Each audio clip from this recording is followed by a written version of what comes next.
on this computer. Very good. Well, hello, caners worldwide. Joe Robaina here of American Cane Self-Defense.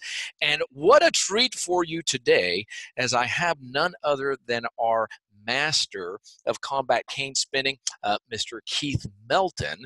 And you may know the name. You may have seen the videos where he's spinning and doing things like breaking boards. And it's a bunch of stuff that you don't know and you want to know. I know because we have these conversations. And outside of myself, this is the most popular guy. I am willing to bet that in this upcoming immersion, people are going to be flocking to him more than they are to me, because the curiosity is killing you. He's a phenomenal story, and from my end, I've had the pleasure and privilege of guiding him on this cane journey for, I think, about 4 years, if not more so. He might correct me on that. And just a fascinating story. And there's several things that he does here behind the scenes that you may not know about. He is, I've have him as a consultant to American Cane Self-Defense. So this relationship on my end anyhow, I have been a master instructor for him on the journey, but a student as well. I have learned a lot from interacting with him, and value that tremendously. First and foremost, sir, thank you so much for taking time out of your busy schedule here to share here with our caner universe. Master Joe, it's a pleasure to be with you as always, sir. So let's jump right into this, because people always want to know. So if you are over 50, you want to emulate Mr. Keith Melton. On the other hand, if you're 20-something years old, like what Kiko, you want to be Mr. Keith Melton when you grow up. And so straight off the bat, tell me a little bit about your background, how you've served. What were you doing before you picked up the cane? Well, I'm a graduate of the Naval Academy, spent some time in Vietnam, got a little banged up over there. Over the years, I was a black belt in Taekwondo, which was a wonderful skill, but very impractical in that I was walking around with bruised knees, broken fingers, just not a practical day-to-day experience if I'm in the business world. And finally, 2015, I began looking for a system that would help me, number one, provide a system of self-defense, but also find additional mobility after 3 back operations. And I had the idea of cane, and I did a survey of the cane world. And I looked at all its applications, went through virtually all of the YouTube videos, and I broke it down into 2 basic systems. And it was a question, did I want more of a traditional martial arts form? Or at my age and position, did I want something that I could carry with me as a mobility device, but also use it tactically should the situation arrive? And when I stumbled upon your videos, a light went off and I said, this is the system I want to learn. At the time I was in Australia doing a project. I knew I'd be back in South Florida in another couple of weeks. I contacted you and was overwhelmed with not only the warmth when I gave a call and the time you spent with me personally, but once I came in the first time, I said, I want private instruction. And I have been honored to be a student and working with you ever since. Well, thank you for expressing that. And do you recall how many years ago that was? Because you came in, if I recall correctly, in a cane immersion. It was a training, a live training. I first started with private lessons because I wanted a head start on the immersion session. So I began working. My best memory is it was that first week in January of either late December 2015 or early January. Yeah. So it's been 4 years. You're going about 5 years where we're training, and you travel, because that's one of the things that you do is you travel a lot, probably more than anybody I know. But to get over here, it's not like we're neighbors, right? I mean, you're in Florida, but then you're another portion of the time you're in Minnesota, I believe. Is that correct? Right. So we have people who are looking to get out and just to come to an immersion and say, well, I got to travel over there. Describe what that process is for you to come in here to the headquarters, because we train for 2 hours here at a headquarters, an hour, 2 hours, 2-3 times a week for years now. I have a home in South Florida in Boca Raton, which for people that aren't familiar with South Florida, it's only 41 miles away from headquarters, but it's anywhere from 1 to 2 hours in traffic. There you And go. I try to train with you at least 2 to 3 days a week. And for a 1 hour session, that is anywhere from 2 to 4 hours of travel for me for a 1 hour training session. And I'm honored to do it. I've traveled between 100 and 150,000 miles a year, Wow. usually internationally. I am never without a cane. If I am out away from my home, my cane is with me at all times. I have never had one question or problem with my cane anywhere that I've ever gone. Yeah. The half the year that I'm in Minnesota, what the key is, the videos. Your videos, and with the Cane Defense University and your online videos, those are essential elements of my training. Each day I pick, as I go through my standard routine of the basic forms, the 6 plus the 1, and the basic moves, I pick one of your classic movements, and I will spend the rest of that session emulating and learning your movements. And I do that consistently 7 days a week.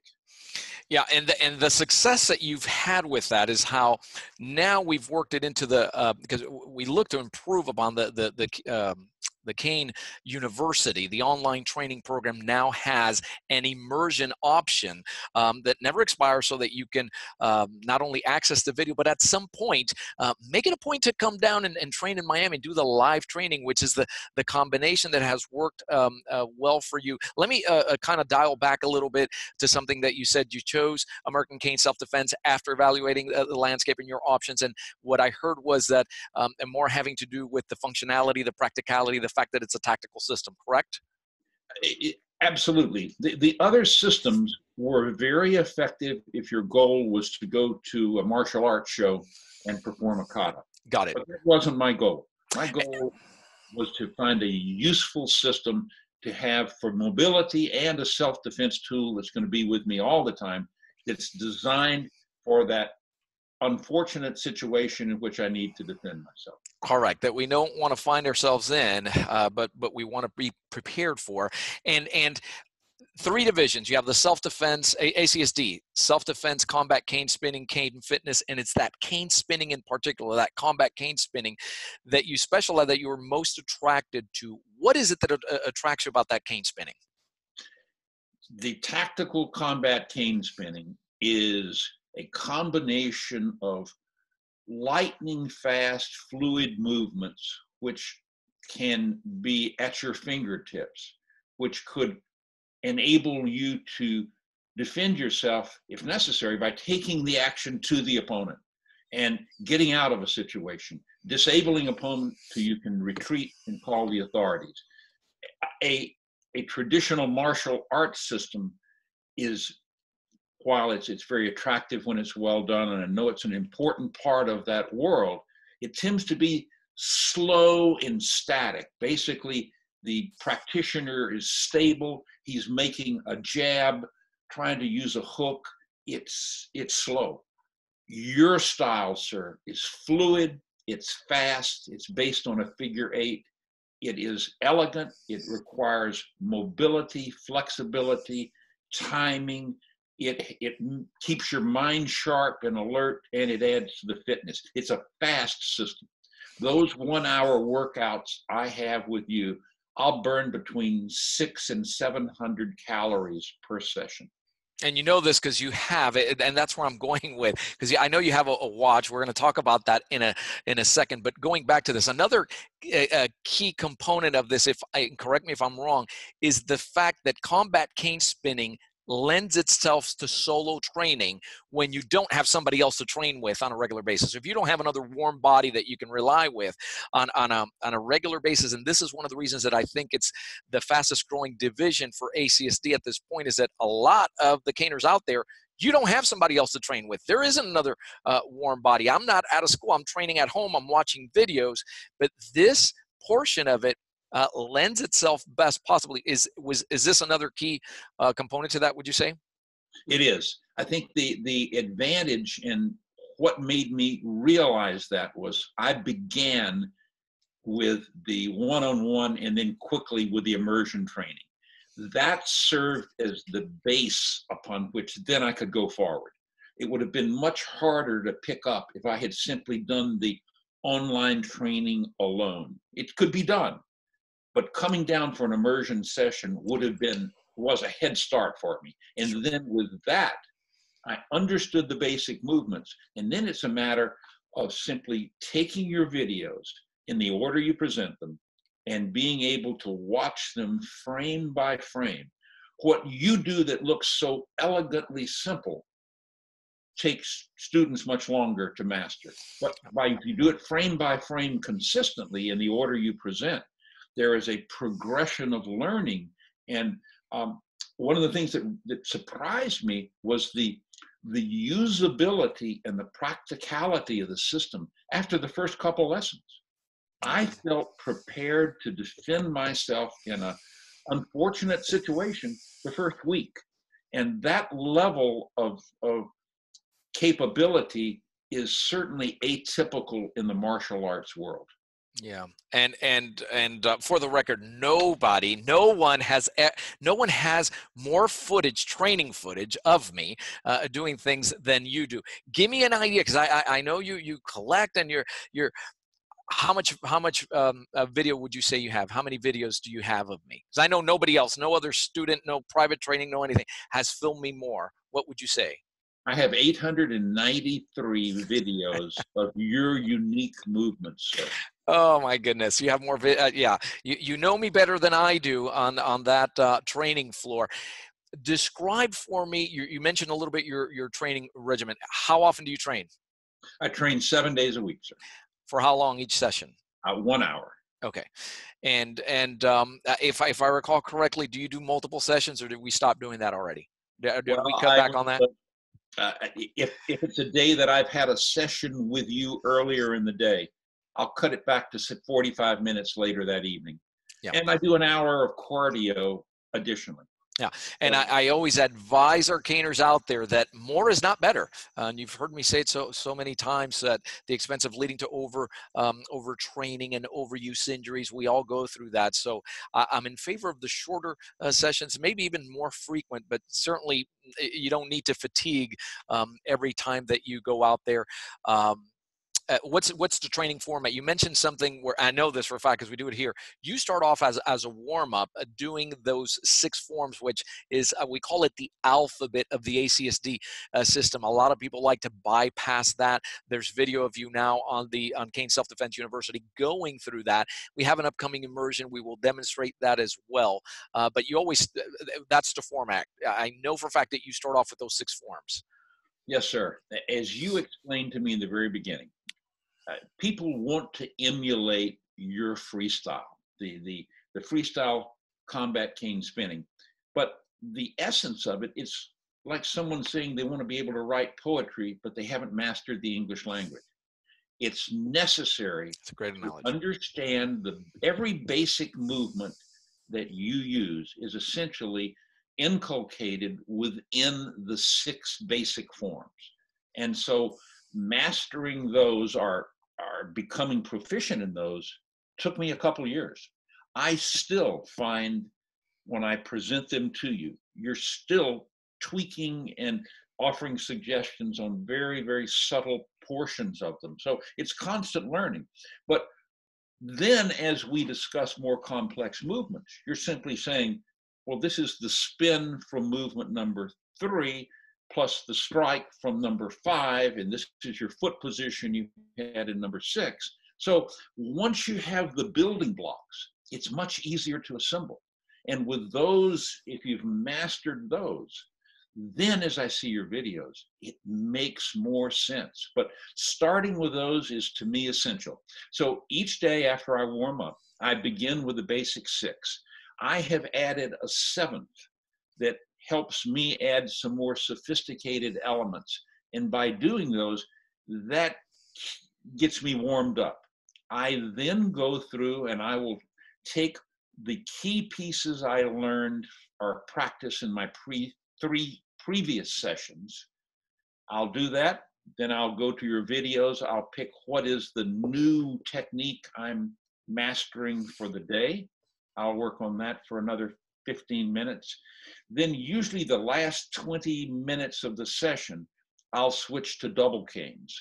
And I'll work on my basics with the mini canes, and then I'll switch to the long canes. And I find that that is one of the most effective tools for right brain, left brain coordination. It keeps me sharp. And the level of complexity for the double canes is like a single cane on steroids. But once you're able to do it, and once the point you made earlier, anything you do with your right hand, you should learn to do with your left hand. And what I find is, by teaching my left hand to do it, it makes my right hand better.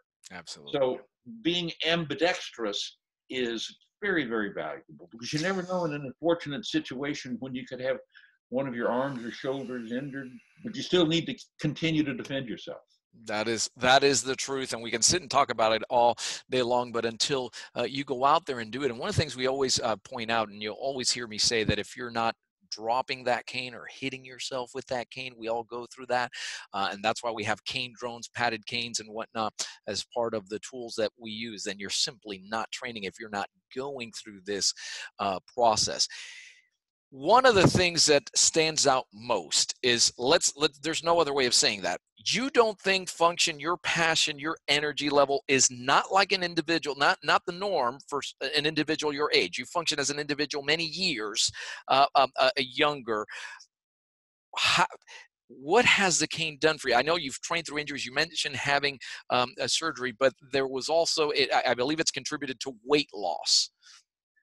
I had 3 back surgeries and several fusions, and though I became very inactive because of the back pain, and I knew it had to change, unfortunately, my appetite continued. So with the last surgery at the end of 2018, I was able to finally clear up much of the back pain. And in the ensuing 6 months, I lost 95 pounds. And done a combination of 2 hours a day of exercise and simply exercising more calories than I consumed. And what I found was, as the weight dropped, the back pain lessened, and my mobility, my flexibility, my ability to do spins and jumps increased exponentially. That in turn spurred me on to want to continue to be better. So it's been a wonderful journey, and that is one of the additional benefits of being an ACSD, because it addresses not only your physical health, but your mental health and your mental acuity and flexibility as well. Yeah, and it's been fascinating to just see the progress. And once that, I remember the surgery, and we had to put on hold a little bit the training and scheduling the sessions coming down. But boy, after that, it's just great, because you feel better, you feel like doing more, you feel like you can do more, and you strive, and it just ties in. It's just been phenomenal to see you do that. Let's talk canes. Caners love canes. Let's talk about canes. Just straight off the bat, how many canes do you own? Because I own a lot of canes, but I don't know how many. But how many canes do you own? Between 80 and 90 different ones, sir. 80 to 90 canes. And do you have a favorite cane? Say it again, sir. Do you have a favorite cane? Do you have a favorite cane?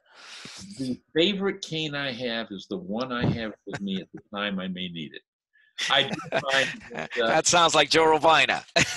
I do find that there is a need for more than one. In the same way that a craftsman has multiple tools, each of the canes may have a slightly different purpose. I take care of my canes. As you instructed in the very first session, I oil my canes with mineral oil every few weeks. I take care of them, but some of them, especially in your sparring or doing contact, they get more abuse than others. So I reserve those as my training canes. I always carry with a set of full-length training canes and a set of mini canes, and I carry those internationally. So I can set up a training session as long as I have my iPhone with your videos. Give me a space with enough room to train. I can train, and I do any hotel I'm at anywhere in the world. But I also have a carry cane that I carry. I avoid ostentatious canes. I don't want canes with elaborate, aggressive, carved creatures on them, too many sequins. I don't want them looking like dragons about to strike. I don't want to do anything that would call attention to my cane as I travel. I want something that is elegant, that is streamlined, that is functional if I need it, but traditionally looks like just a well-carved gentleman's cane. Yep. Yeah, And, those, yeah, go ahead. and this, so the combination of a carry cane, I would say a dress cane, and a workout cane would basically combine the needs that I have. I keep extra cane in my car at all times. I have canes positioned near the doors of my home, though I don't always carry a cane within the home unless I'm having some back problems. I certainly have that cane positioned near each of the primary doors in my home. Should, God forbid, there ever be a necessity, I can access a cane within seconds. Sure. And who knows? I live in a very secure, gated community, but it gives me comfort to know that there's a cane right there next to me. Yeah, and the cane culture has evolved much like the gun culture, and that is basically, if you're into guns, you're probably not just going to own one gun. If you're a gun collector, and when you get bit by the cane bug, I always tell everybody who calls and says, well, what cane do you think I should, and they're really stuck on whether they should get this crimson spinner first, should they get this right, says, you know what, it doesn't matter, what are we doing, get what, because chances are it's not going to be the last cane that you purchase. That's the way it is for all of us. You have canes that are more for self-defense, you have those that are for spinning, some that are better, you like them better going out. Those elaborate canes that you mentioned, they're fine for collectors and to show them up there, but we agree, and we always advise against a cane that calls a lot of attention to itself, because there's no need for that, right? There's no need for that. So you have chosen thus far to kind of stay behind the scenes. There's a lot that you contribute here with the canes, and now you've broken into where you're going to be servicing and offering canes, where you yourself are making canes and bringing it to the market. You say a little bit about that. Traditionally, as a user of canes, in other skills, one of the ways that you began learning your craft was you make your own tools. And I admire the craftsmanship of the canes. A well-turned and appointed cane it's a work of art, and I admire that. So much so that we're setting up a complete production facility later this year in Boca Raton, and we will be producing canes of the highest quality. The Crimson Spinners will be producing a number of different canes that will provide options to people that want this variety of canes. And every one is hand done, it's hand finished. We're using between 8 and 12 hand rubbed coats of tongue oil on each cane. When well taken care of, they should last a lifetime. Each cane is serial numbered. It's logged to the person who bought it. We provide a laminated mobility card with each one that they can use if they're traveling. And additionally, have a lifetime warranty. If that cane is ever damaged or broken during any self-defense incident, we'll replace it or fix it at no charge. So this is an investment that a person can use for their lifetime. And I believe it, going into the ACSD training regimen will be a life-changing experience for anyone that's serious and wants good health, flexibility, and the ability to, as you so aptly phrase, never walk in fear again. No, and you're going to be, I know, you're manufacturing for ACSD. You are supply your manufacturing for American Cane Self-Defense and for our viewers and our followers, so that you know the way this works is those canes you brought in that crimson spinner, that XL, and this is what it feels like. This is what it feels when we spin. We want this, and you work very closely with me in particular in putting this out there. So I'm excited about it.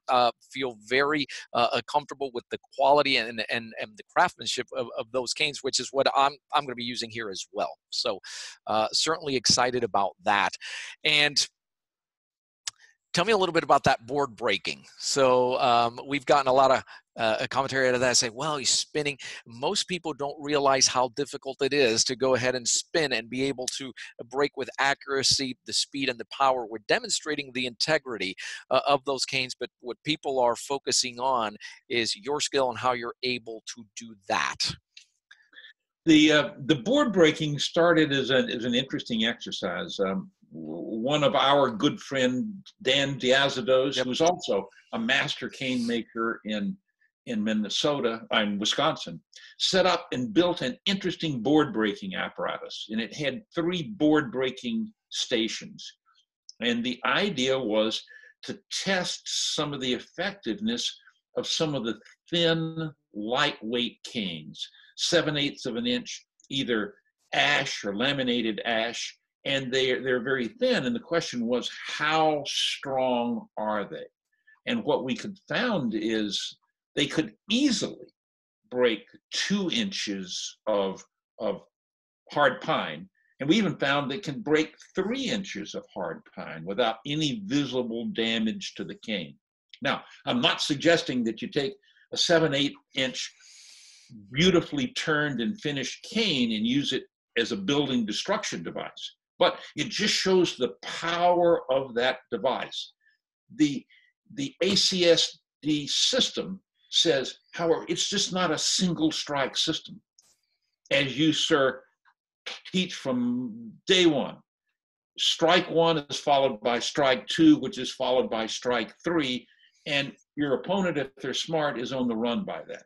But when you see the ability to integrate in a very fluid sequence the strikes, then do a 360-degree spin, drop down and take out someone's knee or their ankle.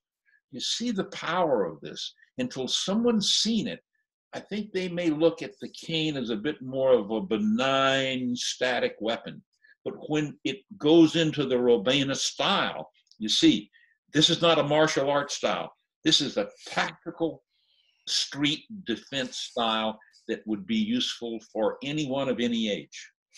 It was eye-opening for me because I always thought of the spinners, and again, that's why the proof is in the testing, and you have to test, and that's what we do on this end. I remember in one particular video talking about spinning. Well, the topic was, well, is combat cane spinning? Is there any value for self-defense? And I said, you know what, I'm going to go off on this on the bag, and if it bends and it folds, whatever it does, and I'll get another one, and we'll do this again. And interestingly enough, it held up. And then we saw what you were doing there. And this is exciting, and this is the reason why. It's a new generation of hybrid cane that is what I call light. It feels light with bite. In other words, it's phenomenal to maneuver without the stressors of a heavier cane.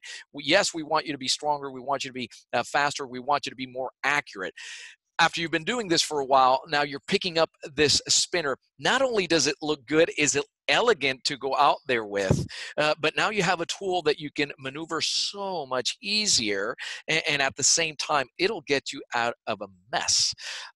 It's still an impact tool par excellence. So, and that's where we're going with that. And that's exciting. That's exciting. And you brought that because that's something that you look and you say, well, wow, it's not just that. He's using a light cane to get that done. I found and started the training with the octagonal heavies, and I still do those, and that's kind of the mainstay of my training. But what I found is where, if you go on YouTube, you see lots of people that do spinning of canes, but it's almost always from the horn. Correct. That is correct. Looks the same, but it lacks the precision, the accuracy that you have when you spin from the shaft. And the spinning from the shaft, as you teach, puts much more strain on your wrist. And at 75, I've found that the heavies, I'm starting to get wear and tear on my wrist. And by moving to the lighter spinners, it takes the wear and tear off of my wrist. And I'm able to do much more fluid, faster movement. So at my age, I'm moving more towards the lighter canes, but I didn't want to give up the ability and the defensive capability should it be needed. And what I found is these new laminated or the ash canes, they kind of combine both. You have an attractive cane that you could use if you want to use as a dress cane, but if you want to spin it and train with it, it's what I use regularly. So it's a wonderful tool, and it's one of the tools that I believe should be in your box. Absolutely. Absolutely. And I think that that's where we're going. None of us are going in the other direction. We're all moving forward in terms of the years, and it just makes the whole thing so much more enjoyable. It is a fun cane and a real treat to hang around. These days, you'll either find me with a Raven in every corner, and when I go out there, you see me more and more and more with that crimson spinner. You're going to be joining us here in February 6th through the 8th. We're excited about the Combat Cane Spinning Immersion. A little bit in your experience, what can caners expect that are coming to join? We're down right now. It's October, and we're down to like single-digit availability is remaining. What can caners expect in your experience? Well, I think they can, number one, expect to be surrounded by people who share their passion for canes. True. And they'll have the opportunity to learn from the best instructors in tactical cane spinning there is. Yourself, Kiko, myself will be there. We'll work on a very low ratio of one master instructor for every 6 students. And that one-on-one training and the ability to do it, everyone will walk away with significant abilities. And regardless of where they're starting, I submit it will jumpstart their training therever afterwards. And this immersion session, a session of this quality, is exceptional. It's nothing has been done at this level before. So I'm excited to participate in it. I'll be there from the very first moment to the last moment, and we'll be happy to work with anyone before class, after class, because we want everyone that attends to walk away sharing the same enthusiasm for the tool and the system that we collectively have. And when you say before and after, one of the things that come to mind is some of the most productive aspects of this is what happens not just in the training session, but in the downtime with the instructors, and a lot of the just the camaraderie and the fellowship and what happens, conversations that we have in between the training. That just is invaluable. There are those who are watching now. They're considering coming in. They're kind of sitting on the fence. What is that one thing that they can confidently say, yes, let me go ahead? What would push them over? Anything that you would say to somebody who's sitting on the fence considering coming in? If you're serious about this and you want to learn it, it's going to be the most effective investment of time and resources that you'll ever spend. Because to acquire those same skill sets without the immersion training will take you months, if not years. I suggest jumpstart it with the immersion training. Then everything will make sense.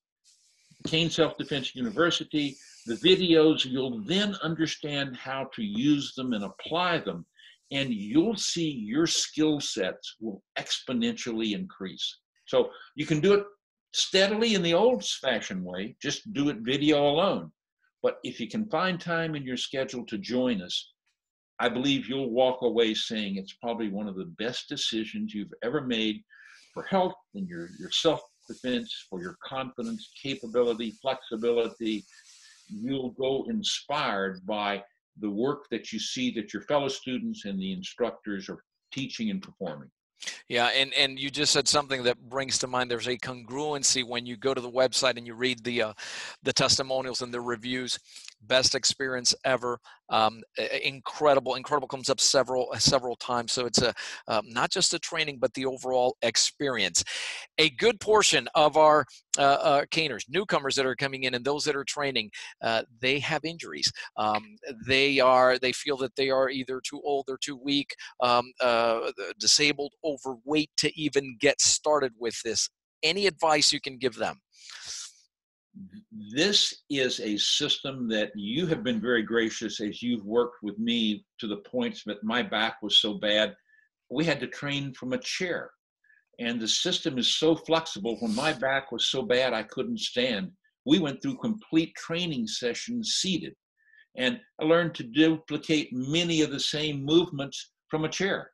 Now, though that would have some applicability if you're on an airplane or you're on a train, the system is flexible and can accommodate almost any form of infirmity. And you have been very skilled in suggesting ways to do anything. If you have some excess poundage, get your heart going. This is a good way to do it in a safe format. You can gradually build up. Once you catch the bug and you get enthusiastic about it, then I look forward each day to my training session, because I know I'm going to be able to get a little closer to emulating one of your moves. And that is one of my goals in life. Because when someone sees the fluid movement and sequences that you perform, it's artwork. It's not ballet, but it's a form of, it's integrated dance. It's beautiful in its own sense, but it would be extremely effective if you wanted to defend yourself.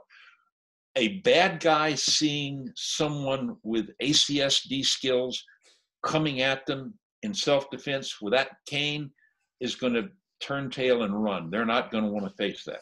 Yeah, they got 3 to 5 seconds. We always point out, first of all, and thank you for expressing that. They got 3 to 5 seconds to make a decision, and those are all excellent points. And what the word we use for those who are training with injuries, and obviously we don't tell anybody, we don't give anybody medical clearance. That's not what we do. If you need to get medical clearance, go ahead and do that always first. But what we do, the word is circumvent. Circumvent. How to work around, just like you said. Hey, seated, we can almost always find a way to work around this. And it's important because here's the thing. Criminals don't care. Criminals simply don't care. And that's why, the equalizer continues to be training. I always say it's not about gender or physical size. Training saves lives. Any last piece of advice for the caner universe here who's listening? Is there any one secret to getting really good with this cane? Any one last? The secret is preparation, having the access to the videos, and practice. And just prepare, have a good resource. You don't want to learn incorrectly. Being able to look at your videos is a constant reminder of how it's done correctly. And that in daily practice, everyone will see immediate progress. Plus, that cane's with you every day when you're shopping, when you're out of your car. It's a usable skill week one. And I think the combination of that is unique in the self-defense world and even becomes more valuable the older you get. Absolutely, and it's an advantage. You can actually hang around with it, and that's certainly something that cannot be said for all the tools, but we have that unique advantage here, and we have a culture, not just with the skill set and the training, but a community around it. You're very much have become a key part of that. I want to thank you personally always for your passion, your enthusiasm, and for everything that you contribute. We're certainly looking forward, all of us, to having you over at the February 6th through the 8th, the Cane Spinning Immersion here in Florida. And I know we will be meeting up for training, I believe, sometime in November, correct? Yes, sir. I'm looking forward. We return in early November, and I'm going to schedule my sessions to begin immediately for my one-on-one training. I'm certainly looking forward to that as always. I want to thank you again for your time and attention, and we're looking forward to it. We tell all the caners out there that are listening, you guys stay safe and keep caning. Thank you, sir. Thank you, sir. All right.